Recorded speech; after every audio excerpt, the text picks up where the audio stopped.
दलितों ने बड़े पैमाने पर भारतीय जनता पार्टी को वोट दिया और आज भारतीय जनता पार्टी सत्ता में बैठी हुई है और सत्ता में बैठ करके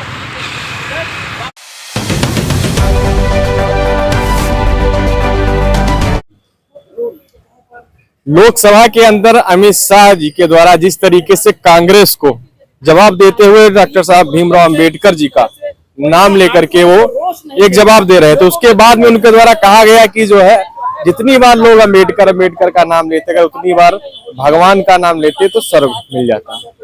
उसके बाद में पूरे देश के अंदर विरोध हुआ, तमाम सारी विपक्षी पार्टियों के नेता सड़कों पे आए, संसद में उनका विरोध हुआ जिसमें राहुल गांधी जी थे, प्रियंका गांधी थे, मल्लिकार्जुन खड़गे थे, सपा अध्यक्ष अखिलेश यादव और अभी हाल ही में बहुजन समाज पार्टी के द्वारा राजधानी लखनऊ के अंबेडकर प्रतिमा पर जो है क्या कहते हैं अंबेडकर प्रतिमा पर आकर के उनके हजारों कार्यकर्ता बहुजन समाज पार्टी के भी उन्होंने विरोध दर्ज कराया। इसी कड़ी में समाजवादी पार्टी के छात्र सभा के कई पदाधिकारी जो है वो विश्वविद्यालय में जाकर के उन्होंने अमित शाह का पुतला फूकने की कोशिश की। अभी हमारे साथ में आप देखेंगे ये राजधानी लखनऊ का शहीद स्मारक है, काफी संख्या में लोग यहाँ पर आए हुए हैं और उसी बयान की निंदा कर रहे हैं, विरोध कर रहे हैं। कुछ लोग हमारे सामने उनसे बात करने की कोशिश करेंगे। आज आप लोग जो यहाँ पर प्रोटेस्ट कर रहे हैं, क्या कुछ कहना चाहेंगे, क्या कहना है? देखिए, जिस प्रकार से संसद में बाबा साहब के ऊपर जो टिप्पणी की है, ये साफ मंशा भारतीय जनता पार्टी की दिखती है कि देश संविधान से चलता है और संविधान के दिए हुए आर्टिकल के तहत ये बहुजन समाज अपने हक और अधिकार की बात कर रहा है।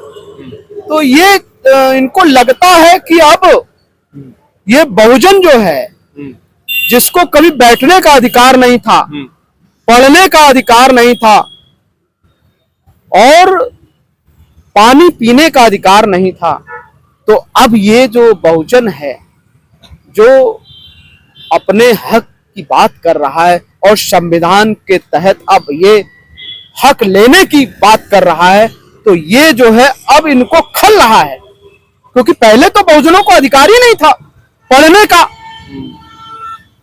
और बैठने का, चारपाई में बैठने का अधिकार नहीं था, यहां तक पानी पीने का अधिकार नहीं था। तो अब आप समझ लीजिए ये पीड़ा जो है कैसी पीड़ा है इनके अंदर, और ये मतलब खलल रहा है इनको कि अब बहुजन भी जो है हमारे बराबर बैठ रहा है। ये ऐसी विकृत मानसिकता के लोग लगातार कभी मंचों से कभी संसद में बैठ करके बाबा साहब के ऊपर टिप्पणी कर रहे हैं। और बाबा साहब जिसने संविधान लिखा और यहां तक कि पूरा विश्व बाबा साहब को सिंबल ऑफ नॉलेज की नाम के उससे दृष्टि से देखता है कि 7 सब्जेक्ट से डॉक्टरेट की डिग्री प्राप्त करना किसी असाधारण मनुष्य में तो ये क्षमता है नहीं। जी। तो ऐसी स्थिति में अगर अमित शाह जी ने इस तरीके का दुर्व्यवहार किया है, बाबा साहब के ऊपर टिप्पणी की है, तो हम बहुजन अब जो है ये जो पूरा जितना बहुजन है ये जाग चुका है और अपने बाबा साहब के अपमान का बदला लेने के लिए सड़कों पर उतर चुका है। आपने देखा होगा तमाम राजनीतिक पार्टियां अब जो है बाबा साहब का नाम ले रही हैं, पहले कभी कोई नाम नहीं लेता था और आज जो है भारतीय जनता पार्टी। इसी से जुड़ा एक प्रश्न आता है, अभी आकाश आनंद जी ने राहुल गांधी और प्रियंका गांधी के बारे में कहा कि जो कांग्रेस कभी बाबा साहब अम्बेडकर के खिलाफ अपने प्रत्याशी उतारती थी, आज राहुल गांधी नीली टी शर्ट पहन के घूम रहे हैं। इस पर आपका क्या कहना है? देखिए, मैंने साफ तौर पे कहा जो पार्टियां बाबा साहब का नाम नहीं लेना चाहती थी, आज वो उनको मालूम है कि बगैर बाबा साहब के नाम लिए हुए हमारी पहचान नहीं बननी है। तो आपको क्या लगता है, पार्टियों की मजबूरी है क्या अम्बेडकर का नाम लेना? पार्टियों की मजबूरी है भाई। वोट देने का जो अधिकार मिला है बहुजनों को, पहले तो वोट देने का अधिकार नहीं था बहुजनों के पास, तो ये जो वोट देने का अधिकार है, क्योंकि ये जो संख्या है और जो संसदों में बैठी है ये वोट के अधिकार से बैठी हुई है संसद में। जी जी। और भी हमारे साथ कई अन्य लोग। क्या नाम है आपका? मेरा मुन्नालाल जी। क्या कहना चाहेंगे मुन्नालाल जी आप इस बारे में? मैं ये कहना चाहता हूँ कि जो अमित शाह संसद भवन में बोले हैं कि बाबा साहब का एक वो बन गया है। और इतने दिन अगर भगवान का नाम लेते तो स्वर्ग मिल जाता।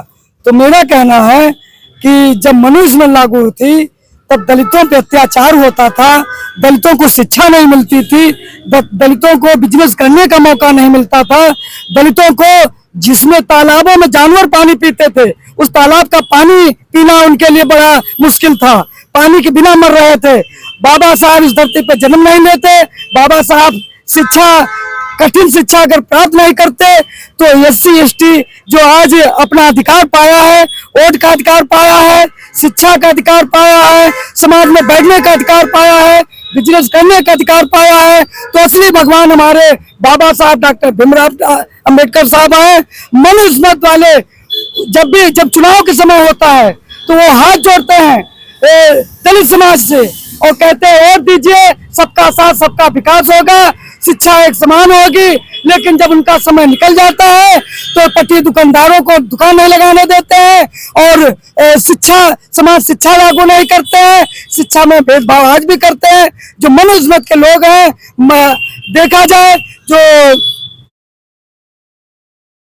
कि बाबा साहब का फैशन हो गया है, तो मैं कह रहा हूं कि अमित शाह जब तक माफी नहीं मांगेंगे, इस्तीफा नहीं देंगे, तब तक हम लोग अपना धरना करते रहेंगे और गली कूचे में भी करेंगे। हम लोग बैठने वाले नहीं हैं। सोशलिस्ट पार्टी भी अपना पूरी ताकत लगा रही है। जी। जी। तो अभी लोगों में जिस तरीके से अमित शाह जी ने जो बात कही थी संसद में, उसको लेकर आक्रोश है और लोग अपने अपने तरीके से जो है विरोध प्रदर्शन कर रहे हैं। कुछ लोग सड़कों पे आ रहे हैं, कुछ लोग बैठ करके, लेकिन कहीं ना कहीं एक विरोध का अभी जो सिलसिला है वो रुका नहीं है। और भी कई लोगों से बात करना चाहेंगे। सर, कुछ आप बोलना चाहेंगे? जी सर, क्या नाम है आपका? डॉक्टर के चौधरी जी। क्या कहना चाहेंगे जो आपका प्रोटेस्ट आज है? हम ज्यादा न कह करके यही कहना चाहेंगे कि माननीय अमित शाह जी ने जो संसद में बात बोली है वो बहुत अपमानजनक बोली है। एक संविधान निर्माता के लिए ये शब्द बोलना, अंबेडकर अंबेडकर अंबेडकर 6 बार, ये इनकी मानसिकता बहुजनों के प्रति कैसी है वो साफ जाहिर हो रही है। ये कहने को तो हम बहुजनों के साथ में हैं, हम बाबा साहब का संविधान मानते हैं। जिस दिन ओथ लिया था MP बनने के बाद में, उस दिन बाबा साहब का संविधान सिर पे रख करके घूम रहे थे। और वही बाबा साहब जब इन्होंने संविधान, जिन्होंने एक मानव जाति को नई जिंदगी दी, ये जो अमित शाह जी बोल रहे हैं कि अगर इतना नाम भगवान का लेते तो 7 जन्मों तक स्वर्ग मिलता। हमारे लिए, हम बहुजनों के लिए तो बाबा साहब ही भगवान है। भगवान कहाँ पर थे? क्या पहले भगवान नहीं थे? जब हम लोग मनुस्मृति द्वारा ट्रीट किए जाते थे तब भगवान नहीं थे, तब तो 33 करोड़ भगवान थे। उन्होंने बहुजनों का कुछ उत्थान नहीं किया। जब बाबा साहब एक महामानव के रूप में उनका जन्म हुआ, उन्होंने संविधान दिया और मानवता को, हम लोगों को बचाया, बहुजनों को। अदरवाइज ये गवर्नमेंट जो है, सीधे जो बाबा साहब ने कहा है कि शिक्षित बनो, शिक्षित हमारे बच्चे कैसे बन पाएंगे जब ये सरकारी स्कूल सब बंद करने जा रहे हैं? धीरे धीरे सब फेज आउट, सरकारी संस्थाएं बंद हो रही हैं, तो हमारे बच्चे कहाँ पर, हमारा युवा, हमारे बहुजन साथी अभी उस पोजीशन में नहीं आए हैं कि प्राइवेट स्कूल, पब्लिक स्कूल का खर्चा अपने बच्चे के लिए बियर कर लें। हम लोगों का सहारा तो केवल, हमारे बच्चों का सहारा केवल सरकारी स्कूल होता है, जहां से बच्चे हमारे आस लगा करके और ये अपनी शिक्षा प्राप्त करते हैं। लेकिन ये मनवादी सरकार बोलती कुछ और है, करती कुछ और है। इनको अगर इस बार जो 400 पार का नारा दिया था अगर आ जाता तो ये संविधान पलटने में कोई कसर नहीं बाकी रखते। ये इनको बहुत धक्का लगा है जो पार्टी इनकी इंडिपेंडेंट नहीं आई। लेकिन मोदी जी ने तो ये स्पष्ट कर दिया था कि संविधान बदलने जैसी कोई ऐसी बात नहीं है, उन्होंने भी इस बात को खुद स्वयं कहा है उन्होंने। मोदी जी तो कई बार कहते रहते हैं, मोदी जी ने तो इतने बड़े बड़े वादे किए थे, कोई वादे निभाए है? मोदी जी के वादे हम किसान की वो आय दोगुनी कर देंगे, लेकिन क्या आय दोगुनी हुई है? आज की तारीख में हर आदमी रोटी किस प्रकार से खा रहा है, रोजगार नहीं मिल रहा है, मजदूरी का भी उनको ठीक ठाक नहीं मिल रही है, महंगाई दिन प्रतिदिन बढ़ती जा रही है। कमजोर वर्ग सब्जी भी नहीं खा सकता है इतनी। आपको क्या लगता है जो अब चुनाव आएगा 2027 का भी उत्तर प्रदेश में विधानसभा का चुनाव होगा, उसके बाद लोकसभा का चुनाव आएगा, तो भारतीय जनता पार्टी की जो नंबर ऑफ सीट्स हैं वो कम होंगे क्या, या उनको नुकसान उठाना पड़ेगा? 100% वो उनको नुकसान उठाना पड़ेगा, क्योंकि अभी तक तो हम सब ने सहयोग दिया तो भारतीय जनता पार्टी विनर हुई। अब हम लोगों का एक संविधान है जिसके द्वारा हमको इज्जत मिल रही थी, हमारे बच्चे स्कूल में बराबर का वो उसमें बैठते थे, सबके बराबर। नहीं तो बाबा साहब ने उनको स्कूल में घुसने में एंट्री नहीं थी, उन्होंने ये पूरा समझी संविधान में वो फंडामेंटल राइट दिए, जिससे हम लोगों के बच्चे स्कूल जाने लगे और वो थोड़ा बहुत शिक्षा में जागरूक होने लगे। तो आप लोग देख रहे हैं कि अमित शाह के बयान के बाद में जो लोगों में है गुस्सा बरकरार है। हालांकि डैमेज कंट्रोल भी किया जा रहा है, लेकिन कहीं ना कहीं चुनाव में भी इसका असर देखने को मिलेगा। अभी एक लोग और हैं, क्या नाम है आपका? राम दुलारे जी, राम दुलारे जी, आप ये किस पार्टी का झंडा लिए हैं? Socialist party of India. आप इस पार्टी के कार्यकर्ता हैं? जी। अच्छा, आप इस प्रोटेस्ट में आए हैं, क्या कुछ कहना चाहेंगे? जी, सर्वप्रथम मैं अमित शाह जी के विषय में ये कहूंगा कि देश के ऐसे प्रमुख पद पर बैठे हैं कि जहां से पूरे देश को उनका संरक्षण प्राप्त होना चाहिए, लेकिन उन्होंने बाबा साहब के ऊपर अभद्र टिप्पणी करके जो अशोभनीय कार्य किया है, जितने भी बाबा साहब के मानने वाले हैं, जितने भी भीमवादी हैं, उनके दिल पर बहुत बड़ा आघात पहुंचा है। ऐसा अमित शाह जी ने यही तो कहा था कि अगर जितनी बार ये अम्बेडकर जी का नाम लेते हैं उतनी बार अगर भगवान का नाम ले तो स्वर्ग मिलेगा। तो इसमें गलत क्या लग रहा है? लोग ये भी जानना, बहुत से लोग हैं जो इस चीज को भी समझ नहीं पा रहे, ये लोग कुछ लोग ये भी जानना चाहते हैं।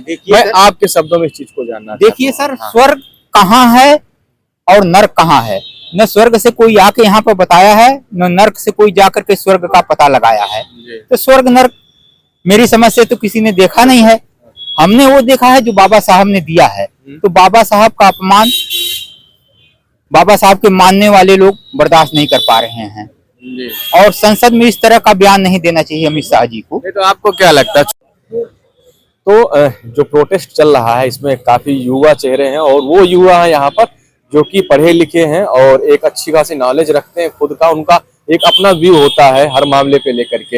हमारे साथ में भी निशान जी हैं, क्या कुछ कहना चाहेंगे आप? अम्बेडकर जी की फोटो को हाथ में लेकर के प्रोटेस्ट में आए हुए हैं, आपका इस पे क्या कहना है जो इंसिडेंट चल रहा है अमित शाह को लेकर के? देखिए, सबसे पहले हमको ये समझना होता है कि हम किस जगह पर हैं। तो अमित शाह जी को ये समझना होगा कि वो भारत में है, और भारत का जब निर्माण हो रहा था तो उस निर्माण में जिसकी उन्होंने बुराई की है, आलोचना की है, वो यदि न होते तो चीजें आज ऐसी न होती। उनका निर्माण में इतना बड़ा योगदान है कि अकेले उनको संविधान निर्माता कहा जाता है। अमित शाह उनकी बनाई गई नीतियों का अनुसरण करने वाले हैं। अगर वो ये कहते हैं कि भगवान, तो भगवान का जब पीछे का एक अध्याय होता है तो उस भगवान की कोई नीति भी होती है।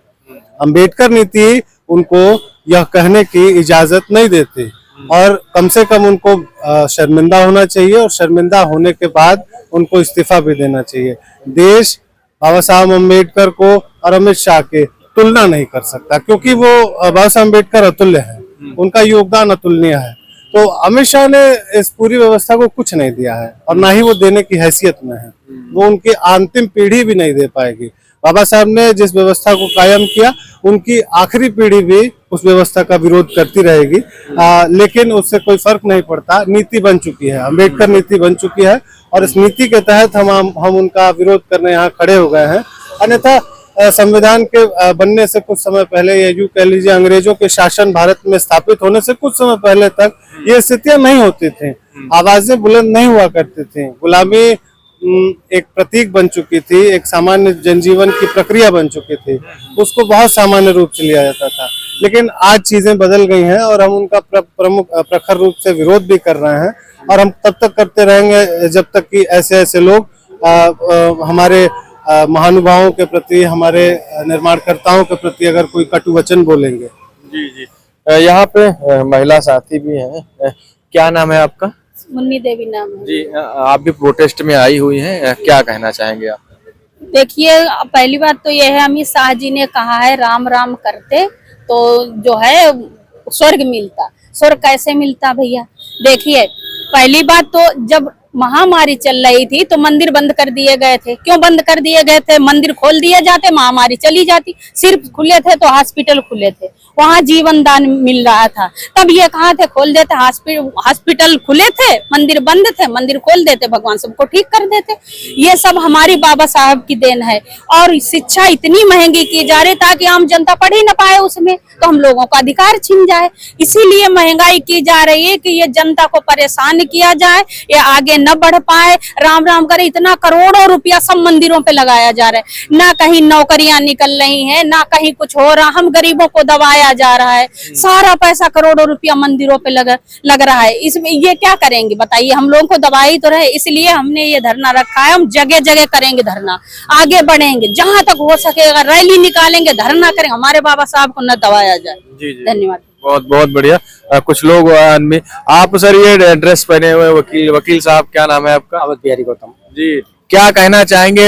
जो एडवोकेट्स होते हैं बहुत बुद्धिजीवी वर्ग होता है और कॉन्स्टिट्यूशन और संविधान को मानने वाले और उसको बड़ी बारीकी से जानकार भी होते हैं जो एडवोकेट्स होते हैं, आपका क्या कहना है? हमारा कहना है कि जो ये सरकार है वैधानिक रूप से चुनी हुई सरकार है, और वैधानिक रूप से चुनी हुई सरकार के मंत्रिमंडल के में एक मान लीजिए कि प्रधान आदमी के द्वारा ऐसी बात बाबा साहब के बारे में कहना जो कि असंवैधानिक है। क्योंकि संवैधानिक पद पर बैठ करके कोई व्यक्ति असंवैधानिक बात कैसे कर सकता है?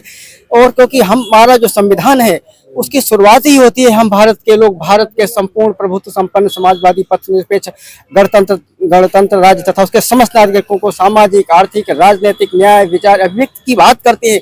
तो ऐसे समय में जो संसद में एक असेंबली है जहाँ पर कानून निर्माण किया जाता है, और कानून जहाँ निर्माण किया जा रहा हो वहाँ के मतलब मुखिया के द्वारा ऐसी बात कहना कि बाबा साहब के बारे में कि बाबा साहब तो फैशन बन गया, तो ये पूरी तरह से कहिए कि असंवैधानिक है। क्योंकि संवैधानिक वो जो सारे तंत्र की व्यवस्था को संचालित करे, अगर मतलब तंत्र का जो संचालक ही है वही कह दे कि ये मतलब बाबा फैशन क्या हो गया, अम्बेडकर का नाम लेकर के सामाजिक तौर से मतलब अपमानित करना एक प्रकार का कहिए कि एक बहुत ही असंवैधानिक कार्य है, जो किसी राजनीतिक तंत्र में बैठे हुए सत्ता को ऐसा नहीं कहना चाहिए। अगर गलती से भी निकल गया है तो वहाँ का जो मुखिया होता है सचिव मतलब स्पीकर इमीडिएट उससे मतलब उसके राजतंत्र से मतलब उसके सत्ता से हटा देने की आपका कहना ये है कि यहाँ पर ओम बिरला जी को लोकसभा अध्यक्ष को जो है उनको जो है टोकना चाहिए था? टोकना ही नहीं चाहिए था। जैसे उनसे सब निकल, अगर वो माफी नहीं मांगते इमीडिएट तो मंत्रिमंडल तुरंत उनसे इस्तीफा ले लेती है और कहती कि आपको सत्ता से हटा करके आपको वैधानिक तौर से आप पर कानूनी प्रक्रिया के जिस तरह से आपने बाबा साहब का अपमान किया है उसके तहत आप पर बहुत सारी धाराएं लगा करके 420, 328 और बहुत सारी छप्पन लगा करके आप पर मुकदमा चलाया जा रहा है। आपको मतलब सत्ता में रहने का कोई हक अब नहीं रह गया है, और हुआ तो ये गलत। और सरकार अगर सत्ता में उनको रखे हुई है तो ये भी सरकार मतलब पूरी सरकार ही दोषी हो गई है अब तो। एक्चुअली देखा जाए संवैधानिक दृष्टिकोण से बाबा साहब के नाम को अपमान करना माने एक व्यक्ति, बाबा साहब व्यक्ति नहीं है, बाबा साहब तो पूरा देश है। जो ऐसा मतलब बाबा साहब सिंगल इंडिविजुअल नहीं है, माने बाबा साहब में SC, ST, OBC, minority and सारे ग्रुप मिला करके बाबा साहब है, एक व्यक्ति नहीं है। तो आपने पूरे देश का अपमान किया है, इसलिए आपको सत्ता में रहने का कोई हक अब और नहीं रह गया है। नियमता की लोकसभा स्पीकर लोगों की भावनाएं आहत हुई हैं, वो लोग अमित शाह को मानने वाले या बीजेपी को मानने वाले तो वोट नहीं करेंगे।